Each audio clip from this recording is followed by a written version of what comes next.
हम बात करेंगे राजस्थान रीट 2025 की 28 फरवरी 2025 का जो आपका पेपर हुआ है, फाइनली पूरा पेपर आ चुका है मेरे पास। शिफ्ट 3 कल आपका 2 शिफ्ट में हुआ और आज आपका एक पेपर हुआ है। और फाइनली जितने भी सवाल मुझे मिले इस तरीके से सब कुछ मैं कराने वाला हूँ। तो क्या क्या कुछ पेपर में आया है, उनके क्या जवाब है, किस तरीके से कैसा रहा आप लोगों का पेपर, और आप लोग कितने क्वेश्चन सही करके मुझे कमेंट बॉक्स के माध्यम से जरूर बताएगा। और जो भी मेरे पास बच्चों के द्वारा सवाल भेजे गए हैं, क्या ये सवाल सही या गलत है, आप लोग चेक करके मुझे जरूर बताना। फिर देखिए और थर्ड बारी में और देखिए, पादप कोशिका को जंतु कोशिका से कौन विभाजित करता है ना, क्लोर या क्षार अभिक्रिया कौन सी है। आइए तो एक एक करके सब कुछ जानेंगे। कुछ सवाल आपके आए हैं और हम लोग हर एक सवाल का यहाँ पर उत्तर जानने वाले हैं। तो जैसे कि सवाल आप लोगों को यहाँ पर जो दिया गया है, ये वाला क्वेश्चन, कि वर्ग की भुजा को अगर 25% बढ़ा दिया जाए। अब आप दोस्तों यहाँ पर समझेंगे, यहाँ पर अगर वर्ग की भुजा को, ये सब जाएगा अगर आपको बताना हो, 56.25%। तो अगर आप देख पा रहे हो इसमें ऑप्शन दे भी रखा है, ये वाला ऑप्शन। आंसर आपका क्या होगा, बी वाला हो जाएगा। 56.25 आपका यहाँ पर सही जवाब आंसर में आपका आ जाएगा, बिल्कुल सही है। आइए अब यहाँ पर आपका सवाल एक दे रखा है, ये भी आज की तीसरी शिफ्ट का क्वेश्चन है। देखते हैं क्या आप इस सवाल का जवाब दे पाते हैं या फिर नहीं दे पाते। ट्राई कीजिए बेटा। पादप कोशिका को जंतु कोशिका से कौन विभाजित करता है।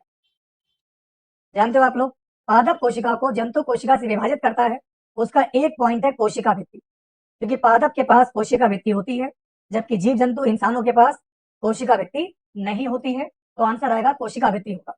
ये वाला मैंने रेलवे की क्लास में बहुत बार पढ़ाया। सीधा सीधा क्वेश्चन आप देख सकते हो, पेपर में छप रहा है। क्या सवाल दे रखा है, ध्यान दीजिए। निम्नलिखित में से कौन सा क्लोर क्षार अभिक्रिया का उदाहरण है ना। तो दोस्तों यहाँ पर क्लोर क्षार अभिक्रिया जो होती है, इसका एग्जाम्पल है सबसे ज्यादा फेमस, है ना, वो है नमक वाला। जैसे कि अगर आपने दोस्तों NaCl, आपने बेटा क्या किया दोस्तों, यहाँ पर नमक को लिया आपने, है ना, नमक को आपने उठाया 2NaCl, इसमें दोस्तों डाला पानी 2H2।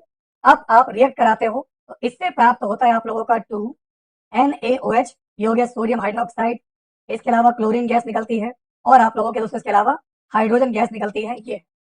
ये है आप लोगों का क्लोर क्षार अभिक्रिया का उदाहरण। ये है रिएक्शन, नमक और पानी आपका मिला हुआ घोल है। और यहाँ पर क्या करना है, यह एक रासायनिक प्रक्रिया होती है जिसमें नमक के जलीय विलयन में विद्युत धारा को प्रवाहित करते हैं, और विद्युत धारा का प्रवाहित करने पर इसमें सोडियम हाइड्रोक्साइड गैस बनती है आपकी, और आपका क्लोरीन और हाइड्रोजन गैस का निर्माण होता है। यह अभिक्रिया कहलाती है क्लोर क्षार अभिक्रिया। फिर देखिए आप लोग, रक्त का थक्का जमने के लिए कौन सा विटामिन सहायक है। ये मैंने कितनी बार पढ़ा, वो विटामिन के, है ना, आपको याद होगा कि रक्त का थक्का जमने के लिए जो इंपॉर्टेंट विटामिन है वो आपका विटामिन के है। अब देखिए अगला सवाल आपकी स्क्रीन पर आपको दे रखा है, इसका जवाब दीजिए। 2001 में गुजरात के भुज में आई त्रासदी कौन सी थी। देख लो, पेपर का सवाल है। तो यहाँ पर भूकंप आया था, बहुत भयंकर वाला। तो दोस्तों 2001 में गुजरात में आपका भूकंप आया था, और इस भूकंप की जो तीव्रता थी, इस भूकंप की जो तीव्रता थी रिएक्टर स्केल पर 7.9 इसकी तीव्रता मापी गई थी। तो क्या आया था आपको गुजरात में, गुजरात में आपका भूकंप आया था। अगला देखिए क्या क्वेश्चन रखा है, उभयधर्मी ऑक्साइड का उदाहरण कौन सा है। अब ये डिपेंड करता है कि पेपर में आपका ऑप्शन कौन सा था। उभयधर्मी में आपका जैसे कि जिंक ऑक्साइड होता है, ये आपका क्या है, उभयधर्मी है। इसके अलावा एक होता है आपका एल्यूमिनियम ऑक्साइड होता है, Al2CO3, है ना, Al2O3, ये क्या आपका हो गया, एल्यूमिनियम ऑक्साइड हो गया।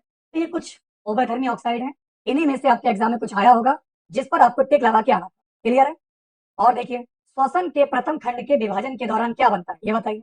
अच्छा सवाल है, और ये आने वाले से कि आरआरबी पेपर हो गया, यहाँ पर एक एग्जाम होगा रीट का हो गया, और अभी RSM SSB के थ्रू जो भी एग्जाम होने वाले हैं उनमें भी ये यूजफुल क्वेश्चन रहेंगे, नए सवाल है पेपर के। श्वसन के प्रथम खंड के विभाजन के दौरान क्या बनता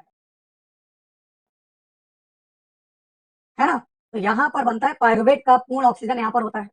नोट करेंगे आप लोग, श्वसन का जो पहला भाग होता है नाक और मुंह से शुरू होता है आपका, तो प्रथम चरण बना जो है आपका पायरुवेट, इसका पूर्ण ऑक्सीजन होता है।